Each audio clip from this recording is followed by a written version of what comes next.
Olá, meus amados irmãos em Cristo, graça e paz do Senhor. Vamos orar. Deus, obrigada, Senhor, por esse tempo que podemos estar aqui reunidos na Tua presença. E eu quero, Pai, diante do Teu altar, apresentar e consagrar esse tempo a Ti, pedindo, Pai, que quando cada um desses irmãos, Pai, pararem num determinado momento para ouvir essa palavra venha entrar como uma flecha do Senhor nos corações, edificando, abençoando, fortalecendo, vivificando e tornando, Pai, cada um dos meus irmãos ainda mais fortalecidos na fé, fortalecidos em Ti, Senhor, na força do Teu poder. Eu consagro esse tempo a Ti, que não sejam, Pai, as minhas palavras, mas as Tuas palavras a me usar apesar de mim, para que o Teu nome seja exaltado e glorificado, em nome de Jesus. Amém. Então, amados, no livro de Lamentações, no capítulo 3, a partir do versículo 21, o profeta Jeremias ele faz uma declaração. Todavia, lembro-me também do que pode me dar esperança. Graças ao grande amor do Senhor é que não somos consumidos, pois as suas misericórdias são inesgotáveis. Renovam-se cada manhã. Grande é a sua fidelidade. Digo a mim mesmo, a minha porção é o Senhor, portanto nele porei a minha esperança. O Senhor é bom para com aqueles cuja esperança está nele. Para com aqueles que o buscam, é bom esperar tranquilo pela salvação do Senhor. Eu acho importante trazer o contexto aqui desse momento em Lamentações, porque foi um momento em que o povo estava vivenciando um momento de muita dor, né, onde eles reconhecem que o pecado que eles vinham vivenciando, né, foi a causa desse juízo divino. Mas ao mesmo tempo, nesse capítulo 3, depois que Jeremias ele fala ali no capítulo 1, ele vai trazendo a desolação que estava acontecendo em Jerusalém, né? Ele faz uma comparação como uma viúva solitária diante desse momento e que está sofrendo as consequências das suas transgressões, porque o povo estava entendendo que era uma consequência do pecado deles. No capítulo 2, fala sobre a ira de Deus contra o pecado, resultando então na destruição física da cidade, do templo e o sofrimento intenso que o povo estava vivenciando. E no capítulo 3, então, o lamento pessoal que estava acontecendo ali encontra esperança no meio da dor, né? Destacando então que as misericórdias do Senhor que se renovam a cada manhã. Nesse momento aqui, amados, Jeremias, ele mudou a oração dele. Ele saiu de uma lamentação e ele lembrou, ele trouxe à memória o que traz esperança. No entanto, o que ele diz, lembro-me também do que me pode dar esperança, né? E o que dava esperança? 2 pontos, ele diz, graças ao grande amor do Senhor é que não somos consumidos, pois as suas misericórdias são inesgotáveis. Renovam-se cada manhã, grande é a sua fidelidade. Então ele está trazendo à memória a promessa de Deus para a vida deles. Essa promessa de que nós servimos a um Deus de misericórdia, a um Deus de graça, a um Deus de perdão, a um Deus fiel, apesar da nossa infidelidade. E ele diz assim, eu digo a mim mesmo, né? Ele estava precisando ele mesmo mudar a oração dele naquele momento e ele disse, a minha porção é o Senhor, portanto nele eu vou colocar a minha esperança. Então ele precisava declarar para ele mesmo aquilo. E quantas vezes, amados, nós estamos vivenciando momentos da nossa caminhada com o Senhor. Eu não sei qual é a tua caminhada, eu não sei a tua história, mas o Senhor, Ele conhece. E quantas vezes o Senhor nos chama a mudarmos a rota, por vezes o alvo das nossas orações, a estratégia muitas vezes, porque às vezes a gente continua agindo do mesmo modo, esperando que algo novo aconteça nas nossas vidas. Então, em meio à tempestade aqui, Jeremias ele mudou o alvo da oração.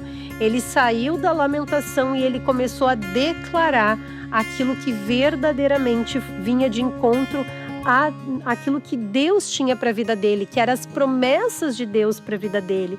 Ele declarou lá em Jeremias 29:11, quando ele diz: porque os planos que tenho para vós de te dar um futuro de esperança e prosperidade e não de desgraça, para vos dar o fim que vocês desejam.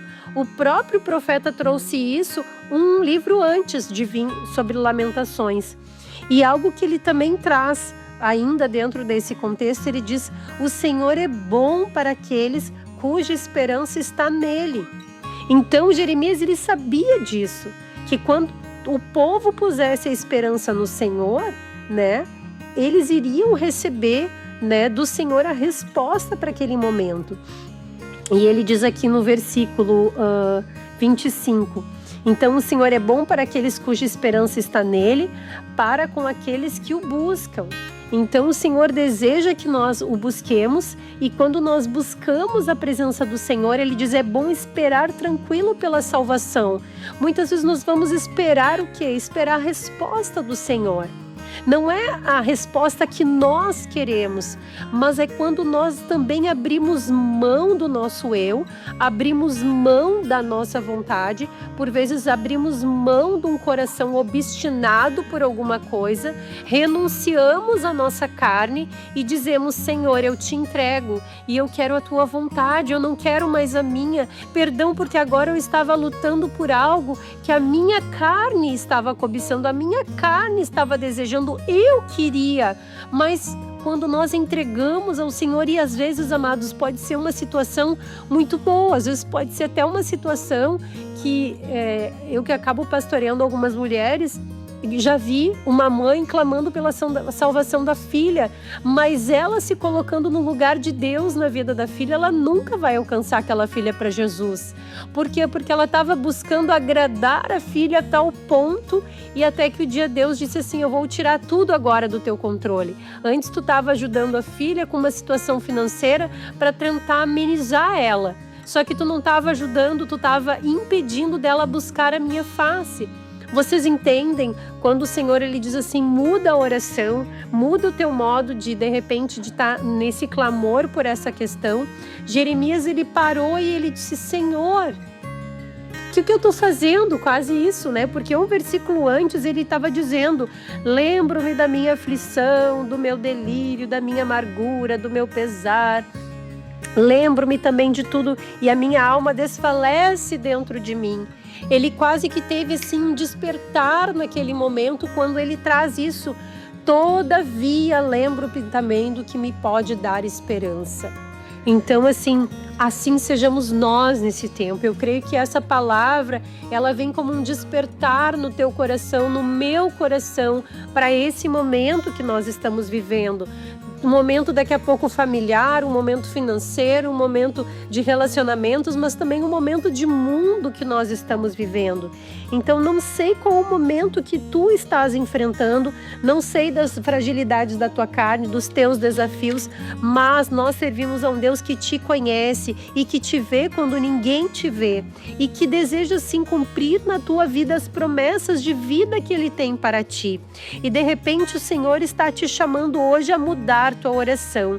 Enquanto eu pensava sobre essa palavra, enquanto o Espírito ministrava comigo, o Senhor foi me lembrando quando eu precisei, num momento da minha vida, da minha caminhada, mudar a oração pelo meu marido.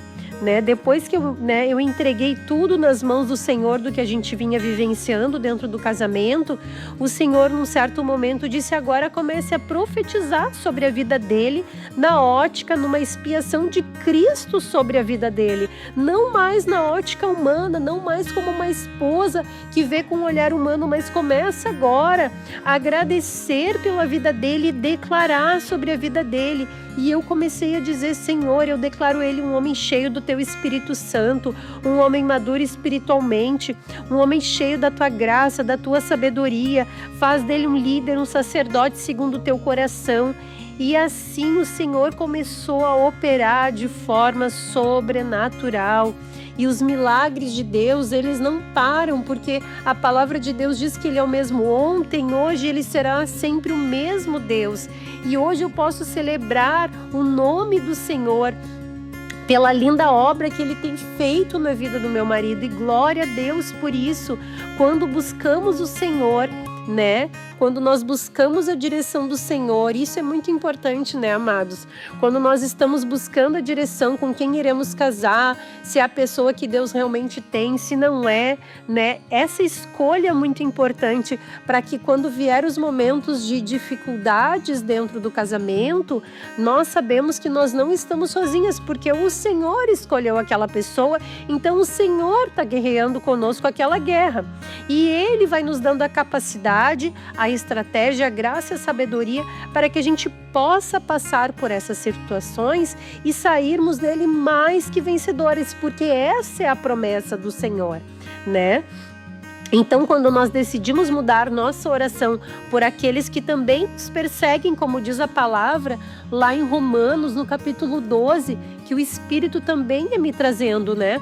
Às vezes você está orando tanto pela salvação, seja do ente querido, a salvação de um colega de trabalho, por um chefe, por um vizinho, por alguém, né? E aí vem as situações, né? A palavra de Deus fala lá em Romanos 12, a partir do versículo 14, abençoe aqueles que os perseguem, abençoe e não os amaldiçoe, né?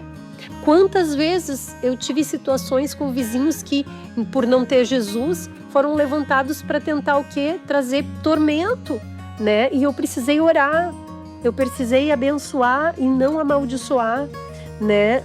E aí ele segue dizendo aqui, tenham a mesma atitude uns para com os outros. E ele segue dizendo no 17, não retribuam a ninguém mal por mal. Procurem fazer o que é correto aos olhos de todos. Façam todo o possível para viver em paz com todos. Amados, nunca procurem vingar-se, mas deixem com Deus a ira, pois está escrito, minha é a vingança e eu retribuirei, diz o Senhor. Ao contrário, se o seu inimigo estiver com fome, dê de comer. Se estiver com sede, dê de beber. Fazendo isso, você amontoará brasas vivas sobre a cabeça dele. Não se deixem vencer pelo mal, mas vençam o mal com o bem.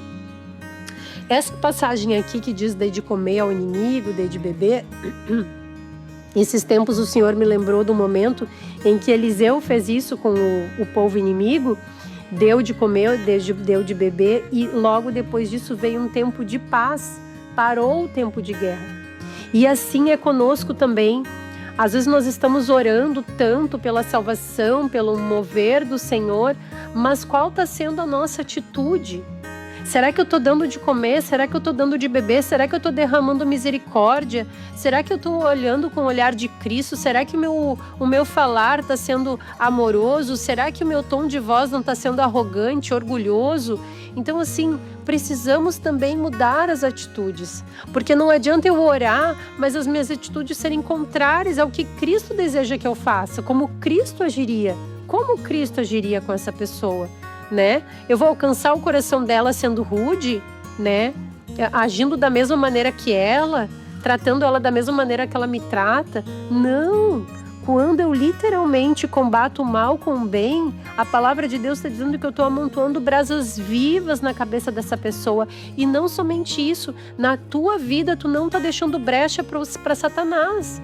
Porque se tu não agir segundo o que a palavra de Deus nos ensina, que é derramando essa misericórdia, assim como Jeremias lembrou, né? As misericórdias do Senhor se derramam, só que no Novo Testamento o Senhor nos lembra também que nós precisamos, né, também ser misericordiosos. Lucas, no capítulo 6, 36, 37, ele fala, sejam misericordiosos, assim como o Pai de vocês é misericordioso. Não julguem e vocês não serão julgados. Não condenem e não serão condenados. Perdoem e serão perdoados. Deem-lhes e será dado. Uma boa medida, calcada, sacudida e transbordante será dada a vocês, pois a medida que vocês usarem será usada para medir vocês. Essa palavra aqui ela é profunda, amados. Porque como é que eu quero às vezes que a pessoa seja salva, mas eu não trato com amor. Eu quero que a pessoa mude, mas eu não consigo agir de uma maneira que eu não estou refletindo Cristo. Nós precisamos cuidar muito né? Qual está sendo a nossa atitude? Qual está sendo o nosso tom, a nossa maneira com que eu estou correspondendo, né? A pessoa não está me cumprimentando, não está falando comigo ou está me perseguindo. Além de eu orar, Senhor, me dá uma estratégia prática. Vou chegar hoje e vou levar um bolo, por exemplo, né? Vou quebrar essa barreira aí dessa inimizade que o inimigo está tentando com amor, com graça. Nós fomos alcançados, né, por um amor que nos alcançou. Então, o outro só vai ser alcançado pelo amor de Jesus que vai se derramar através da minha e da tua vida. Não tem outra maneira. E agora vem algo muito importante para nós cristãos. Se nós julgarmos, nós também vamos ser julgados. Se eu estou condenando, fazendo fofoca, né, apontando o dedo, criticando, lembra que assim vai ser medido também sobre a tua vida. Precisamos perdoar para que os nossos pecados sejam perdoados. Jesus, ele levou no mar de esquecimento. Muitas pessoas se apegando, eu sou a vítima, coitado de mim, eu sou a vítima. Podemos ser em alguma situação, sim, traídos, abandonados, sim, podemos. Mas vamos olhar para Cristo, não tinha pecado nenhum e Ele se entregou por nós e Ele apagou todo o lamaçal do pecado que estava na nossa vida. E por que não podemos perdoar um pecado que alguém cometeu contra nós? Perdoa e libera perdão e ponto final, resolve. Mas não deixa essa brecha na tua vida para o diabo te destruir, roubar tua paz, roubar tua alegria. Né? Precisamos crescer, precisamos avançar, precisamos conhecer a palavra, precisamos mais e mais dessa palavra para que nós possamos estar prontos com a nossa lamparina cheia de óleo, para estarmos como a noiva pronta para a volta do nosso noivo, porque os sinais eles estão todos aí, né? Para que possamos sim receber a medida do Senhor sobre a nossa vida. Amém, queridos? Vou orar aqui. Deus, obrigada, Pai, pela Tua palavra, obrigada pela Tua misericórdia que nos alcançou e que nos alcança. Obrigada por essa misericórdia que nos restaura, que nos perdoa. Obrigada, Senhor, porque um dia o Senhor nos alcançou, Pai, por esse amor e nos trouxe para a Tua maravilhosa luz. E hoje nós estamos contigo, somos filhos amados, Pai. Nos ajuda, Pai, a derramar dessa misericórdia. Nos ajuda, Pai, a mudar a lamentação por gratidão. Nos ajuda a trazer a memória o que nos dá esperança. E a nossa esperança é Cristo. Nos ajuda, Senhor, a sair por vezes do olhar somente crítico da situação e nos ajuda a buscar em Ti a estratégia para a situação, para que as coisas possam, não a volta muitas vezes não mudam, mas nossa visão muda, a nossa ótica muda e que assim possamos, Pai, vivenciar os Teus planos e as Tuas maravilhas. É em Teu nome que oramos, Jesus, e Te agradecemos. Amém e glórias a Ti, Senhor.